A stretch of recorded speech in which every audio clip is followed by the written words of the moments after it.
Hello students, कैसे हैं आप सब लोग। तो आज हम आ गए हैं नेक्स्ट वीडियो लेकर। हमारा पार्ट 3 है ये, और ये again multiple choice questions class 10th के लिए, जो कि अभी अपकमिंग बोर्ड के लिए बहुत इंपॉर्टेंट है। तो अगेन लेट अस बिगिन। देखिए, फर्स्ट क्वेश्चन है, if the pair of linear equations x minus y is equals to 1 and x plus k y is equals to 5 have a unique solution. अगर इसका solution unique है, x is equal to y and x is equal to 2 एंड y is equal to 1, उसने आपको value दे दी है, फिर तो कुछ बचा ही नहीं है। और उसने पूछा कि then the value of k। देखिए, अगर यूनिक सोल्यूशन है तो हमारे पास कंडीशन होती है a1 upon a2 is not equal to b1 upon b2। Unique solution की कंडीशन ये है। तो यहाँ पर हम लोग वैल्यूज पुट करते हैं। a1 है, यहाँ पर देखिए 1 और b1 is also 1। a1 a2 दोनों 1 है, और b1 ये है और b2 k है। देखिए, ये a1 b1 c1 a2 b2 c2। तो a1 इज़ 1 और a2 भी 1 और b1 इज़ -1 और इधर k। अब देखिए, यहाँ से इसकी वैल्यू निकालने की कोशिश करते हैं। ये हुआ a1 upon a2 is not equal to b1 upon b2। और यहाँ से देखिए, हम k की वैल्यू अगर निकालने की कोशिश करेंगे तो आप देख पा रहे हो कि k अगर इसको सॉल्व करेंगे तो ये आ जाएगा k is not equal to -1। तो k is not equal to -1, इसका मतलब k की वैल्यू -1 नहीं होगी, कुछ भी हो सकती है। इस हिसाब से ये बन रहा, बट ऐसा कुछ तो मेरा ऑप्शन में है ही नहीं।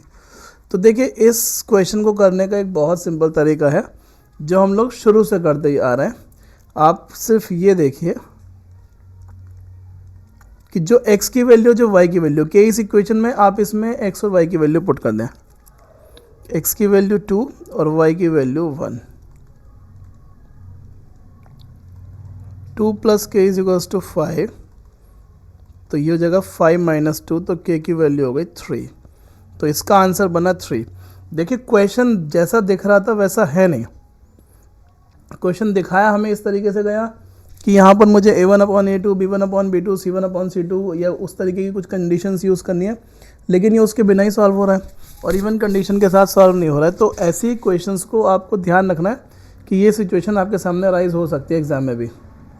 चलिए नेक्स्ट क्वेश्चन देखते हैं। सिंपल क्वेश्चन दिख रहा है। नेक्स्ट क्वेश्चन में उसने कहा कि the pair of equation x is equal to a as well as y is equals to b graphically shows the line that are. देखिए, x is equal to a, x is equal to a का मतलब कुछ भी हो सकता है। x is equal to 5, x is equal to 6, x is equal to -2। तो आप इसका ग्राफ बना के देखें ज़रा। x is equal to let us suppose 5 है, a की वैल्यू 5 है, तो x की वैल्यू 5 यहाँ होगी, या 2 है या कुछ भी है। तो x is equal to a का ग्राफ यहाँ पर कहीं होगा।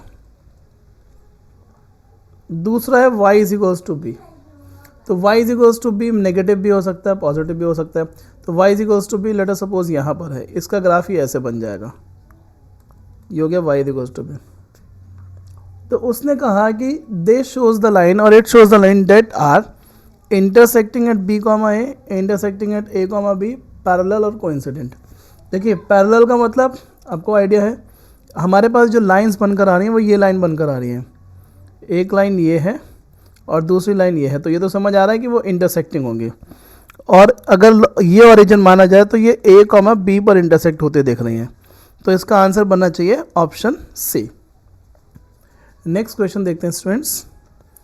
The pair of equations x is equals to 2y plus 5 is equal to 0 and this has what unique solution, no solution, कौन सी कंडीशन बनेगी। अब देखिए, हमारे पास यहाँ पर सबसे पहला ये है कि हमें कोफिशिएंट की वैल्यूज़ निकाल लेनी, यानी a1 upon a2 b1 upon b2 c1 upon c2, इनकी वैल्यूज़ हम निकाल लेते हैं। उसके बाद फिर क्वेश्चन को करते हैं। तो इससे पहले मैं इसको इधर लाना शिफ्ट करता हूँ, तो ये हो जाएगा x माइनस 2y माइनस 5। ये थोड़ी सी मिसप्रिंटिंग है, ये एक्चुअली माइनस होगा यहाँ पर, x माइनस 2y ही है क्वेश्चन में। तो इसको दोबारा से लिख लेते हैं। ये लिखा है x minus 2y plus 5 is equal to 0 और दूसरी इक्वेशन है minus 3x minus 6y plus 1 is equal to 0। अब आप कंपेयर करें, देखिए a1 अपॉन a2, इसका कोफिशिएंट है 1, तो 1 अपॉन माइनस 3, फिर b1 upon b2, b1 is minus 2 और b2 इज़ माइनस 6, यानी ये बना 1 upon 3, and c1 upon c2 है, ये 5 है और ये 1 है। अब सबसे पहले आप दो को कंपेयर करके देखेंगे क्या a1 upon a2 b1 upon b2 के इक्वल है। सबसे पहले चेक कर लें, दिस इज़ 1/3 वो भी नेगेटिव और दिस इज़ 1/3 पॉजिटिव, तो दे आर नॉट इक्वल। अगर दे आर नॉट इक्वल तो आपको c1 अपॉन c2 चेक करने की ज़रूरत है ही नहीं, आप सीधे सीधे बताएंगे कि it has a unique solution. तो यूनिक सोल्यूशन बनेगा अगर a1 upon a2 is not equal to b1 upon b2 होगा। नेक्स्ट क्वेश्चन देखते हैं, the graph of y is equals to 4x। अब देखिए यहाँ पर क्वेश्चंस अच्छे हैं तो ध्यान से करते हैं। y is equals to 4x की जो लाइन आएगी कैसी होगी। देखिए आप इसको बहुत सिंपल तरीके से करिएगा। लेट अस सपोज x की वैल्यू 0 है, तो जब x 0 तो y 0, जब x की वैल्यू 1 होगी यहाँ पर तो y की वैल्यू 4 होगी, जब x की वैल्यू 2 होगी तो y की वैल्यू 8 होगी, जब x की वैल्यू 3 होगी तो y की वैल्यू 12, इस तरीके से। तो ये जो ग्राफ बनेगा वो इस तरीके से बनकर आएगा, ना ये y के पैरेलल होगा, ना x के पैरेलल होगा, ना परपेंडिकुलर होगा, ये ओरिजिन से पास करेगा। ये क्वेश्चन, ये जो हमारा ग्राफ है, it will pass through the origin. I hope आपको समझ आया होगा। नेक्स्ट क्वेश्चन देखते हैं, क्वेश्चन नंबर 5। उसने कहा which one of the following is not a quadratic. देखिए ये ऐसा क्वेश्चन है जो रिपीटेडली एग्जाम में आता है, बहुत सारे क्वेश्चंस आते हैं ऐसे। और इस क्वेश्चन को करने का सीधा सा तरीका है कि आप थोड़ा सा ब्रेन यूज़ करें, थोड़ा सा कॉमन सेंस और सोल्यूशन। देखिए जैसे इस क्वेश्चन में कुछ एलिमिनेशन भी यूज़ हम करना चाहेंगे।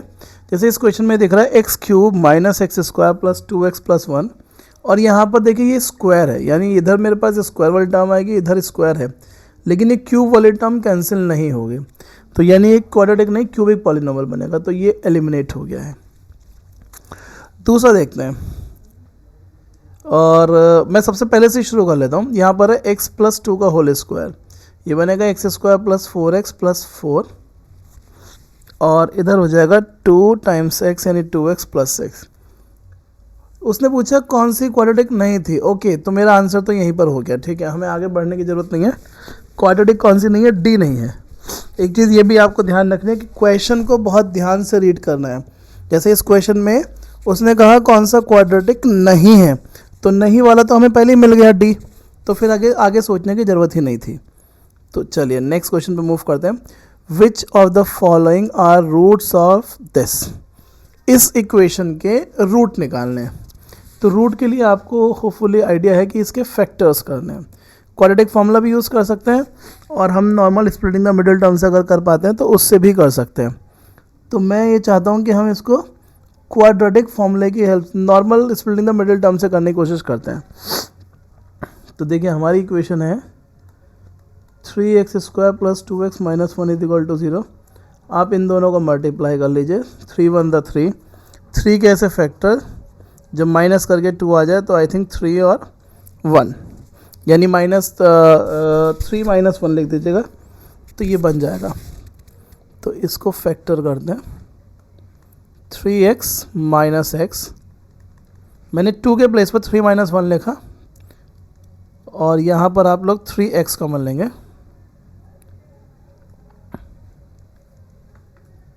3x कॉमन लीजिएगा इन दोनों में, तो आपका इधर बचेगा x और प्लस 1, और यहाँ से 1 माइनस 1 कॉमन लीजिए तो ये बचेगा x प्लस 1।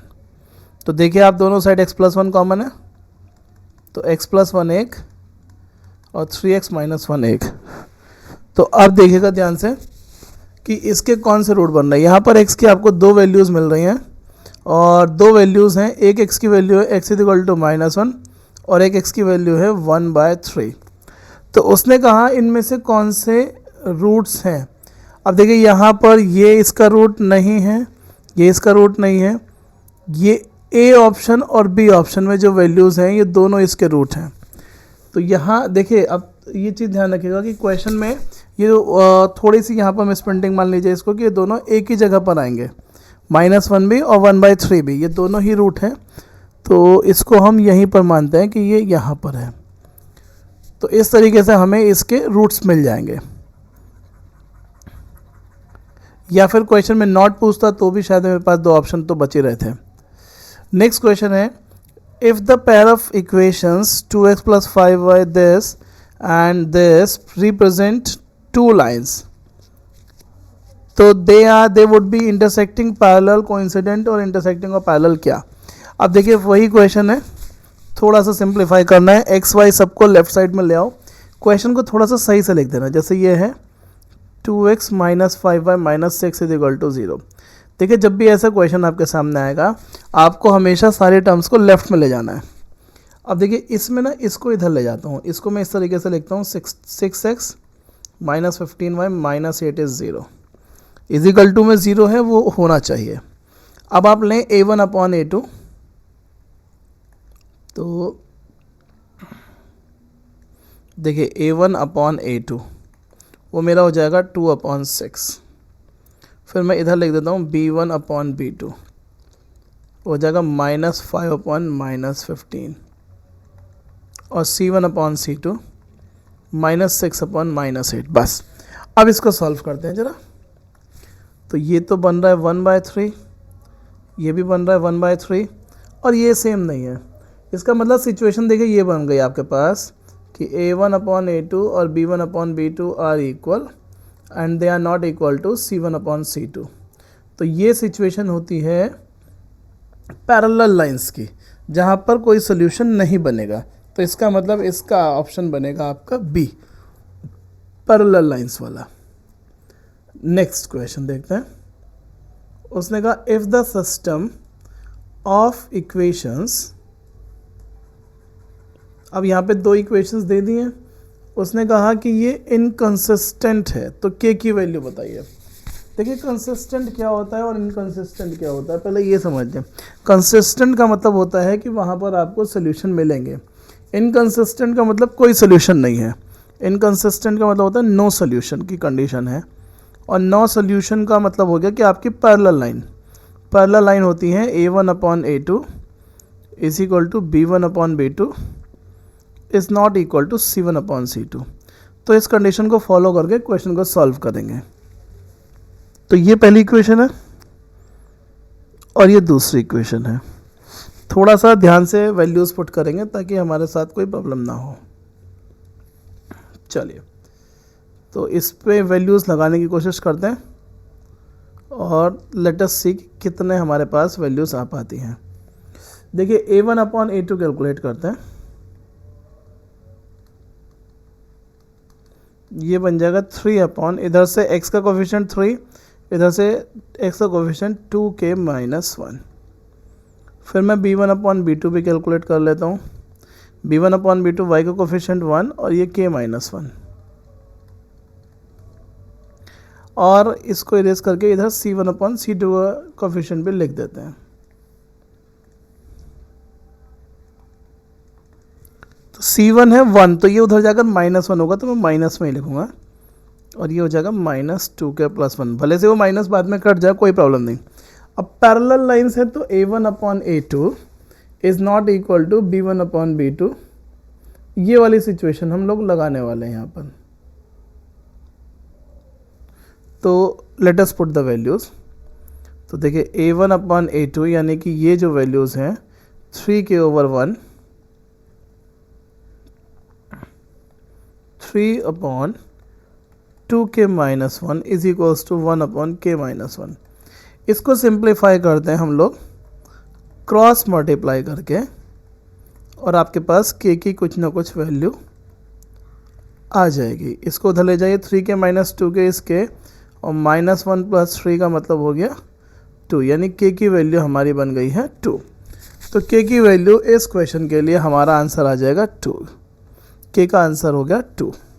तो इस तरीके से देखिए क्वेश्चन बना, और जो नेक्स्ट क्वेश्चन दिख रहा है आपको और मुझे, वो भी सेम तरीके का क्वेश्चन है, उसने हमसे कहा कि P की वैल्यू बताइए कि अगर ये यूनिक सोल्यूशन शो करता हो, यानी ये pair of linear equation unique solution है। अब अगर इसमें यूनिक सोल्यूशन होगा तो फिर वही कंडीशन बनानी है आपको, A1/A2 is not equal to B1/B2। उस कंडीशन में हमें C1 और C2 के पास नहीं जाना है। तो A1/A2 is 2/P and not equal to B1/B2. B1 is 3 and B2 is -6। अब आप इसको बस सॉल्व करेंगे तो 3 इंटू पी हो जाएगा not equal to -6 into 2। P को आप नीचे ले जाएं तो ये आपको आई होप कि आंसर समझ आ रहा होगा कि पी की वैल्यू हो जाएगी नॉट इक्वल टू 4 वाली। तो इस तरीके से इस क्वेश्चन का आंसर इजीली हमें मिल जाएगा। चलिए नेक्स्ट क्वेश्चन देखते हैं आप थोड़ा सा ध्यान से। If the lines this and this are parallel. अब पैरेलल लाइन की कंडीशन है, एक बार फिर से पैरेलल लाइन की कंडीशन, यानी A1/A2 is equal to B1/B2 is not equal to C1/C2।